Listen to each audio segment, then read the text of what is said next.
अस्सलाम वालेकुम दोस्तों, कैसे हैं आप सब। उम्मीद करती हूँ सब ठीक ठाक फिट फाट मज़े में होंगे, हंसते बसते मुस्कुराते अपने घरों में शाद व आबाद होंगे। जी आज मैं आपके लिए लाई हूँ इजी पीजी और क्विक रेसिपी।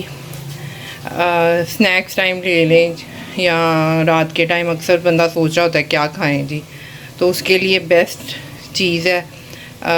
जब घर में कोई देर हो रही हो, कुछ भी हो रहा हो, तो फटाफट ये बनाएं और खा लें। इसके जी ये मैंने लिए हैं 4 से 5 अदद शामी कबाब। हर घर में अवेलेबल होते हैं शामी कबाब। ऐसी चीज़ है जो हम अक्सर घरों में बना के रखते हैं। इसकी रेसिपी मैं अपने चैनल पे पहले आपसे शेयर कर चुकी हूँ। इसके अलावा मैंने 2 मीडियम साइज़ अनियन लेके उसको बारीक काट लिया। ज़्यादा बारीक नहीं काटा, ऑमलेट स्टाइल में नहीं, थोड़ा सा मोटे काटे हैं। उसके अलावा मैंने 2 चम्मच अदरक उसको दादर लिया, मोटा मोटा चॉप कर लिया। इसके अलावा मैंने 2 अदद अंडे लिए हैं। अदरक और हरी मिर्चें एंड पे गार्निशिंग के लिए मैं यूज़ करूँगी। इसके अलावा मैंने हाफ़ टी स्पून नमक लिया है। उसके अलावा हम चख लेंगे क्योंकि ऑलरेडी नमक होता है शामी कबाबों में, इसलिए ज़्यादा नहीं डालेंगे। इसके अलावा 1 टेबल स्पून मैंने ज़ीरा लिया और 1 टीस्पून मैंने लाल मिर्च लिया। इसके बाद अलावा ब्लैक पेपर है और घी मैंने लिया है समझ लें 5 से 6 चम्मच या 1/4 कप, जितना ये है कि इससे शामी जो है वो जूसी बन जाए। अब मैं आपको बताती हूँ इसका मैं किस तरह मज़े की इससे एक रेसिपी बनाऊंगी। जी मैंने कढ़ाई ले लिया, इसमें मैंने 1/3 कप ऑयल ले लिया। इसके मैं ये 2 मीडियम साइज़ जो अनियन है वो इसमें मैंने डाल दी हैं। अब मैं इसको हल्का सा फ्राई करूँगी, ज़्यादा नहीं फ्राई करना, बस हल्के से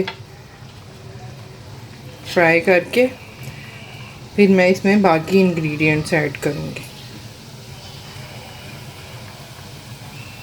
ये मैंने फ्लेम थोड़ा सा हाई कर दिया ताकि इसको अच्छे तरीके से सेक लगना शुरू हो जाए। ये जी देखें मैं प्याज फ्राई कर रही हूँ, साथ ही साथ मैंने 2 से 3 अदद टमाटर हैं उसको मैश कर लिया। अगर फ्रेश टमाटर आपके पास अवेलेबल है तो आप फ्रेश भी ले सकते हैं। उसके अलावा मैंने ऐड किया थोड़ी सी हल्दी, मैंने कहा ज़रा कलर भी अच्छा आ जाएगा। तो टमाटर मेरे पास फ्रीज़र के थे तो मैंने उनको अच्छे तरीके से मैश कर लिया। अब जी मैं ये इंतज़ार कर रही हूँ कि मेरा प्याज थोड़ा सा फ्राई हो तो मैं बाकी अपनी रेसिपी कंटिन्यू करूँगी। देखें जी ये प्याज हल्का सा फ्राई हो गया। इसमें मैंने नमक, मिर्च, ज़ीरा और हल्दी ऐड कर दिया।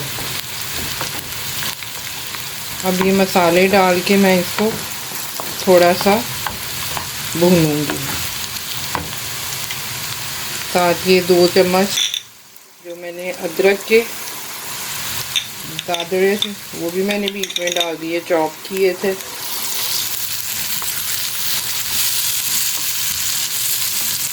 तो मैं ये फटाफट चम्मच चलाए जाना है और अपने काम करे जाना है।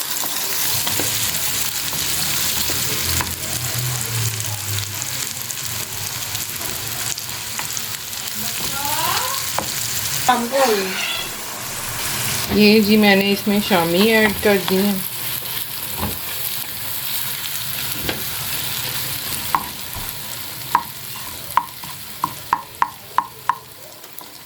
साथ ही मैं ये बीच में ये जो 2 टमाटरों का मैंने पेस्ट बनाया था उसको डाल दूँगी। इसको ये बीच में मैंने स्पेस बना के ना इसको ऐड कर दिया ताकि ये टमाटरों का पानी थोड़ा सा खुश्क हो जाए।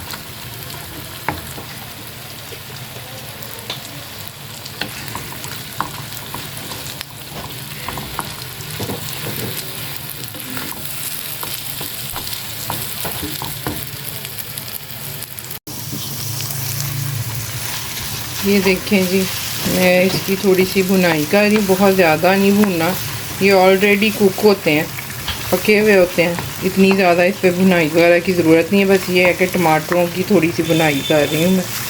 उसके अलावा जितना इसमें प्याज डलेगा ना उसकी वजह से ये ज़्यादा इसकी ना